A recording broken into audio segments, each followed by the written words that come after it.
എന്താണ് ആ incident that brought DTPC and restriction to Illikkal എന്നല്ലേ? അത് 2014 2 പിള്ളേര് 6 മാസത്തെ വ്യത്യാസത്തിൽ 2 പിള്ളേര് ഇല്ലിക്കിന്റെ മണ്ണിൽ താഴ്ന്നു. അവരുടെ പുറകിൽ വെള്ളമുണ്ട്. ആ വെള്ളം എടുത്ത് കുടിക്കുകയോ ഒക്കെ ചെയ്തോണം, ശ്രമിക്കുകയൊക്കെ ചെയ്തോണം. ഞങ്ങൾ വരുമ്പോഴത്തേക്കും പറഞ്ഞ പള്ളിയിൽ പോയി 8:30 ആയപ്പോഴത്തേക്കും വിളിച്ചിരുന്നു. പള്ളിയിലോട്ട് ചെന്ന് കയറുന്ന സമയത്ത് വിളിച്ചു താഴെ പോകുന്നു. പിന്നെ ഒന്നും തിരുവനന്തപുരത്ത് നിന്ന് വന്നു കൂട്ടി. അത് ഈ പറഞ്ഞ രാവിലെ ഞായറാഴ്ച രാവിലെ വന്നു. ആ പിള്ളേര് ഇതുപോലെ വന്ന് വിളിച്ച് ഫുഡ് വേണം എന്നൊക്കെ പറഞ്ഞ് പോയ പിള്ളേർ.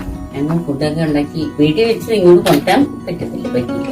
ട്രാവലിംഗ് കേൾക്കാനും കാണാനും നല്ലതാണ്, പക്ഷേ ആ ഭംഗി ഒപ്പിയെടുക്കാനും അതിന്റെ കഥകൾ പറയാനും നല്ല കഷ്ടപ്പാട്. അതുകൊണ്ട് നിങ്ങൾ സ്നേഹവും സപ്പോർട്ടും ലൈക്ക് ആൻഡ് സബ്സ്ക്രൈബിലൂടെ കാണിക്കുക. അതോടുകൂടി എൻട്രി പാസ് ആയി, റെസ്ട്രിക്ഷൻ 6 മണി വരെയായി. ഇപ്പം ഉമ്മിക്കുന്ന് വരെ ട്രെക്കിംഗ് ഉള്ളൂ. അവിടെ നിന്ന് ഇല്ലിക്കല്ല് കാണാൻ മാത്രമേ പറ്റൂ. റെയിലിംഗ്സ് ഒക്കെ വന്നു, ആകപ്പാടെ മോഡേൺ ആൻഡ് സേഫായി. പക്ഷേ ഇപ്പോഴും ലസിച്ചേച്ച് പറയുന്നത് പഴയ ഇല്ലിക്കല്ലിന്റെ ഓർമ്മകളാണ്. ആഘോഷമായിരുന്നു ആ സമയം.